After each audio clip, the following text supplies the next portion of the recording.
My name is Paris. This year, I finally turned 40.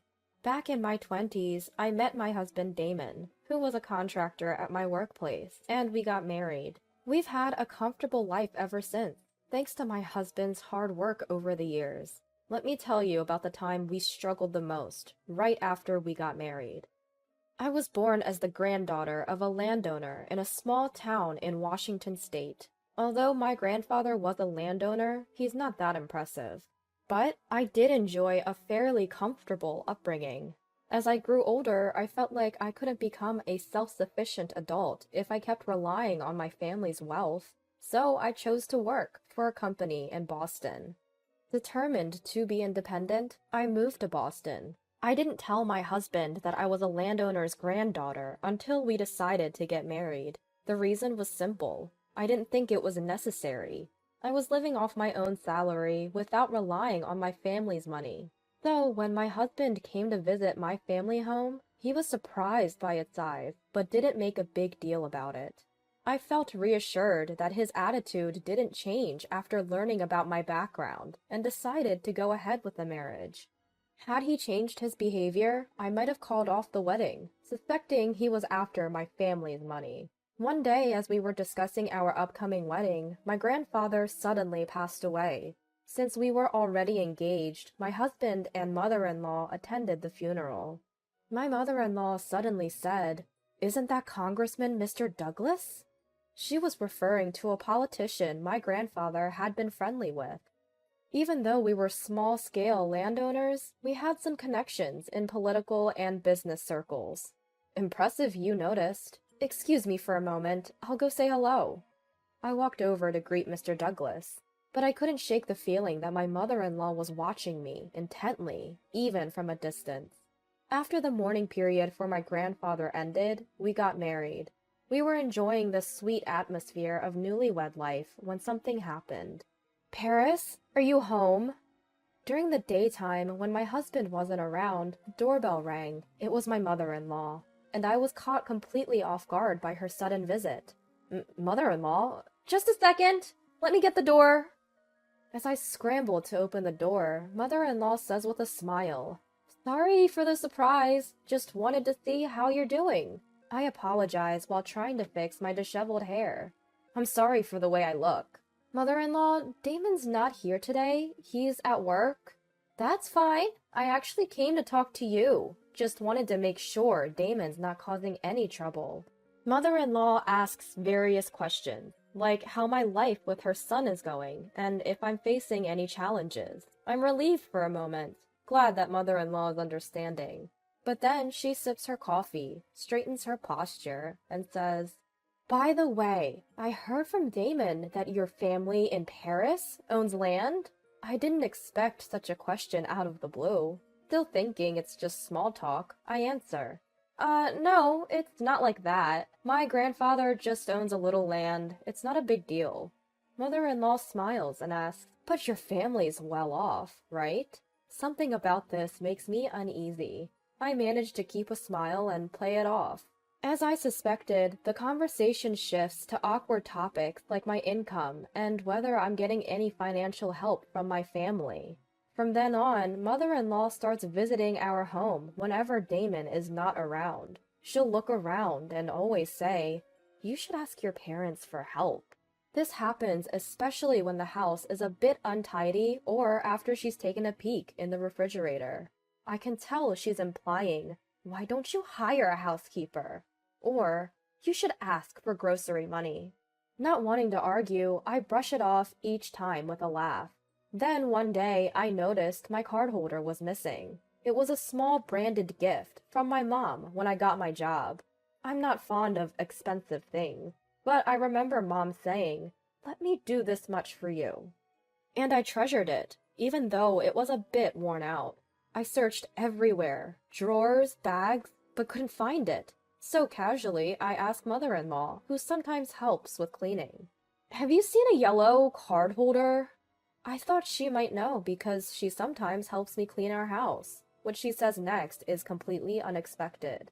"Oh, that? It was so lovely, I took it." I couldn't believe what was happening. Taking other people's things without asking? Is that acceptable now? I briefly wondered if I'd missed some new custom, but no, that can't be it. Great souvenir. Thanks! Why am I being thanked for something I never gave? I was so shocked I couldn't find the words. That's actually something special my mom gave me, so I can't just give it away. There's a lot I want to say, but I stick to the bare minimum to make my point, not wanting to escalate things. I try hard to calm my racing heart and muster some semblance of respect, because after all, she's my mother-in-law. Oh, really? That's too bad. I really liked it. Fine. Here, it's back. Now give me something else. Wow, I'm stumped. I couldn't believe it. I really wanted that card holder back, so I exchanged it for some organic tomatoes we'd gotten from a neighbor. She seemed unhappy with the tomatoes at first, but once I explained they were organically grown and hard to find in stores, she seemed satisfied. But it got me thinking. All those times she'd come over to help tidy up, she was actually snooping for valuables. She practically knows the contents of our entire house, and it gave me the creeps. I thought she was strange, but I hoped this would be the end of it. I decided to keep this whole ordeal to myself, so I never told my husband. But then, she showed up again, not long after the incident. The nerve of her to come back after all that, although I reined in my annoyance, remembering she is my mother-in-law after all. Paris, let's go out for lunch today. I know a delicious place. She invited me out, which was unusual, so I had a glimmer of hope that maybe she was going to apologize for last time. But the reality was quite the opposite. As we were leaving the restaurant after an enjoyable lunch, "Oh, no, I forgot my wallet! Paris, can you cover for me?" she said. To be honest, given the previous incident, I had a bad feeling about this, but I couldn't just not pay, so I reluctantly covered the whole bill. "Thank you, Paris." Just as I expected, the money never came back. Since then, my mother-in-law often invited me to lunch, conveniently forgetting her wallet each time. I was left with no choice but to pick up the tab. She also never stopped taking things from her home. It got worse every day. "So, what's the gift for today?" she would ask. Out of sheer necessity, I started preparing extra groceries and snacks to give to her. It was better than her taking things without asking, but it still felt awful. The more this went on, the harder it became to talk to my husband about it. I worried how he'd feel if he knew his mother was acting this way. But constantly supplying these gifts started to strain our finances too. It bothered me that our hard-earned money was dwindling. Finally, I found a way to cope. I started working a part-time job, giving me less time to spend with my mother-in-law. And it worked. I had significantly fewer encounters with her. Maybe I should have done this from the start. Now I only had to deal with her during summer vacations and Christmas visits, which made life much easier. But when we visited her for the summer vacation after a long time, her bad habits reemerged. She'd only make comments like, "How have you been with your family lately?" Or, "That's a nice watch you're wearing," when my husband was away. Though I had some financial flexibility because of my part-time job, my watch was nothing special. As for my relationship with my family, it was the same as always. She had one reason for asking these questions. I realized from my long experience with her. She was fishing to see if she could get something more. "Hey, sister-in-law! Long time no see. Got any gifts?" Just when I was getting fed up with my mother-in-law, up popped my jobless, live-at-home sister-in-law, Madeline. "I've brought some snacks. Feel free to have some," I said with a smile. That's when my sister-in-law said something outrageous. "No, not like that. Your family is rich, right? Don't you have something better, like a designer bag?" She wanted a designer bag as a casual gift? I was speechless, just like when my mother-in-law had made her ridiculous demands. "I'm sorry for not being more thoughtful," I said, brushing it off. I have so much I want to say, but I don't want to stir up trouble during a short 2-night visit. Seriously? Make sure you bring gifts next time. My sister-in-law retreated to her room, laughing as if she were in the right. She's only a few years younger than me, and her outrageous comments and actions are infuriating. But I keep my cool, reminding myself that I married into this family. Yet, the lack of gifts seemed to have hardened my sister-in-law and mother-in-law against me. I realized this while helping with household chores. You're washing those dishes wrong. You're using too much soap and wasting water, griped my mother-in-law. Confused, I was taken aback.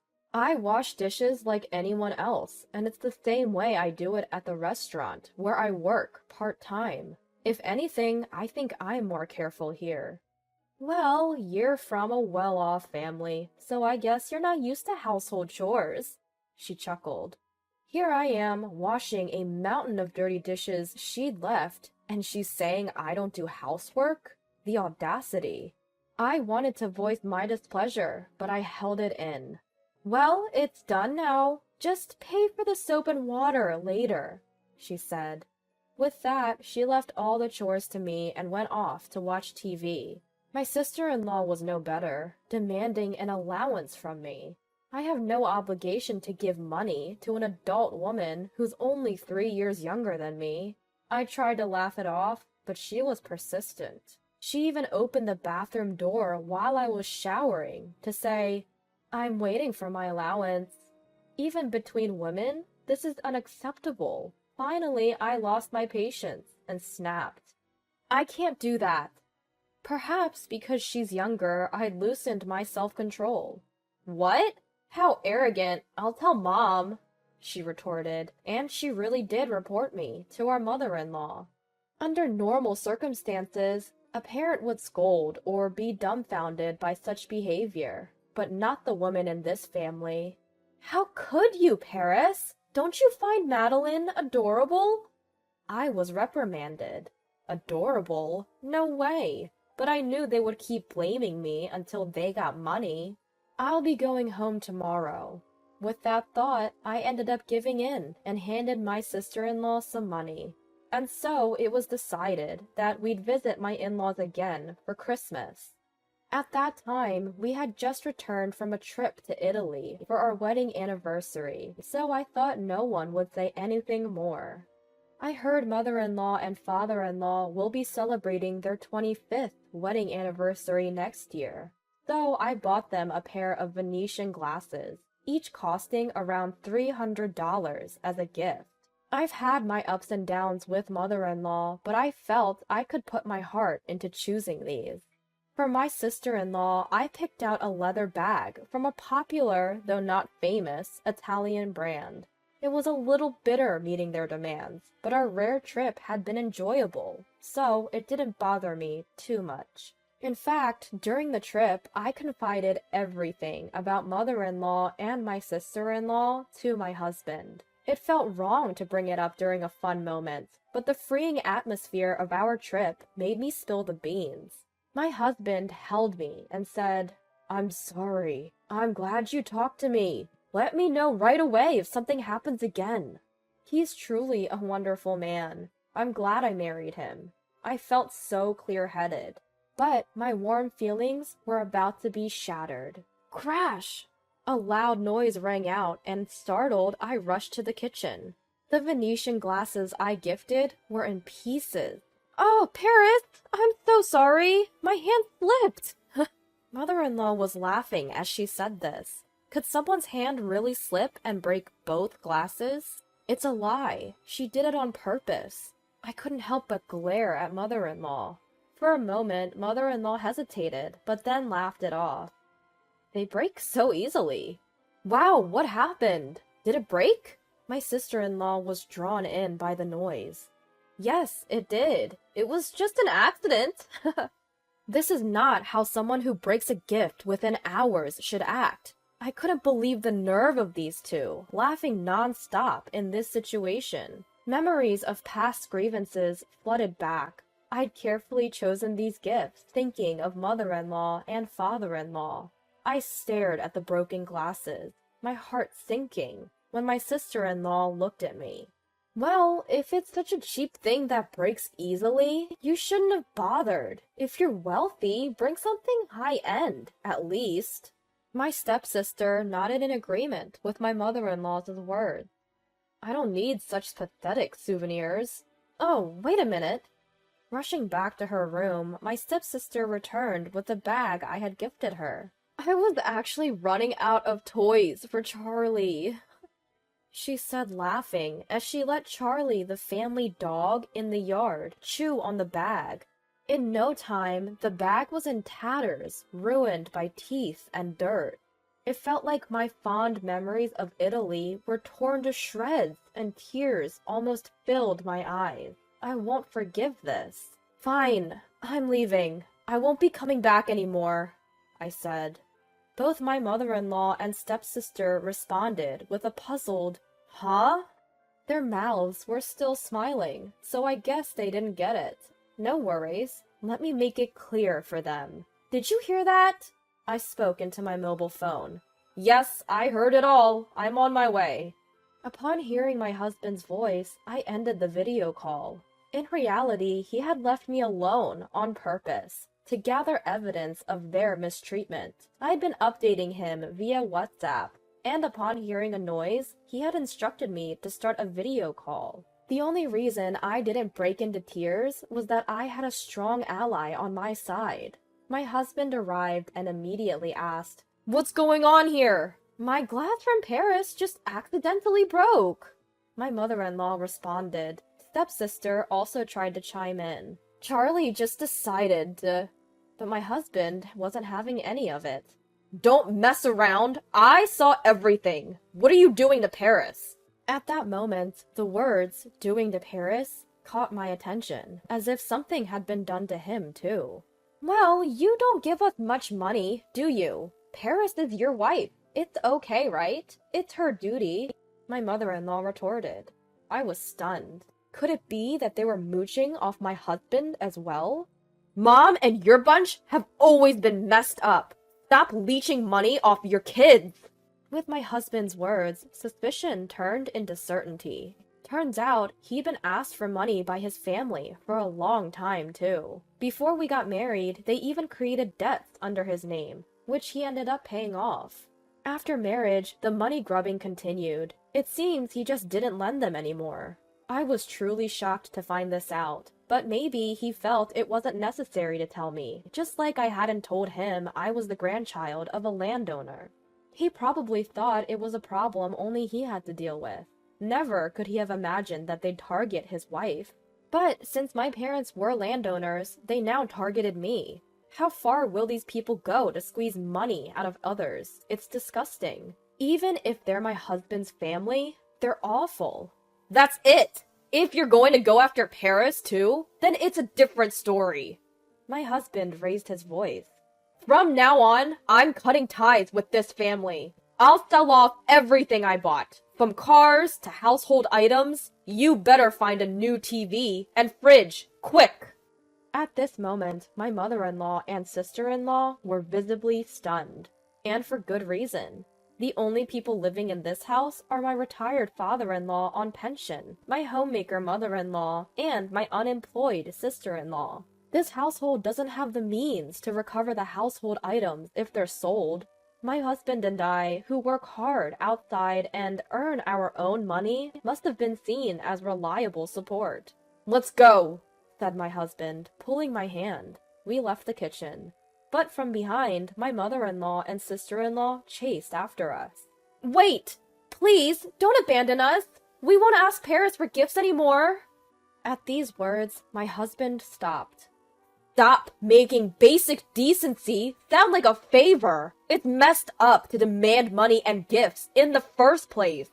At my husband's cold response, my mother-in-law and sister-in-law looked disheartened. Do they not understand common sense? It's almost pitiable. My husband threw them a small lifeline. "If you can write up a contract, we can reconsider."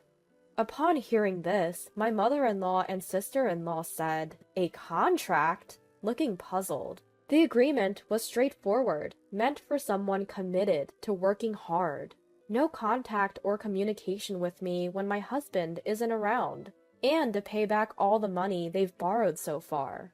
However, mother-in-law and my sister-in-law immediately started fighting over who would get a job to meet these terms. They didn't want their stuff sold, but neither did they want to work. Seeing this, my husband whispered to me, "Let's cut them off once they've paid us back." I never said I was reconsidering cutting ties with them. I couldn't help but laugh. I completely agreed. I didn't want to be associated with these people who had nothing better to do than rely on others. After that, we never visited my husband's family home again. Over 10 years have passed. The financial state of my husband's family has been in shambles, struggling to pay rent, daily expenses, and other debts. Mother-in-law and my sister-in-law are working, sort of. But with no qualifications or solid work experience, they're stuck in low-paying jobs, or in poor work environments. Given their selfish attitudes, it's no surprise they can't hold on to a job. Despite that, they don't want to give up their lavish lifestyles, so their debt keeps piling up. They keep reaching out to my husband, begging for help, but he's firmly rejected them, effectively cutting off ties. As for my husband, his diligent work has paid off, and he's climbed the corporate ladder quite impressively. I've quit my part-time job and returned to being a stay-at-home mom. We've had a child, and my husband has created an environment where I can focus solely on raising our kid. Now my life is as peaceful and fulfilling as when I lived with my parents, if not more so. I'm grateful for having such a wonderful husband. Your parents' achievements don't define you. Similarly, if your parents are terrible, it doesn't mean you'll turn out the same way. What matters most is your own character, no matter the circumstances you were raised in. I intend to keep growing, to always be that better version of myself.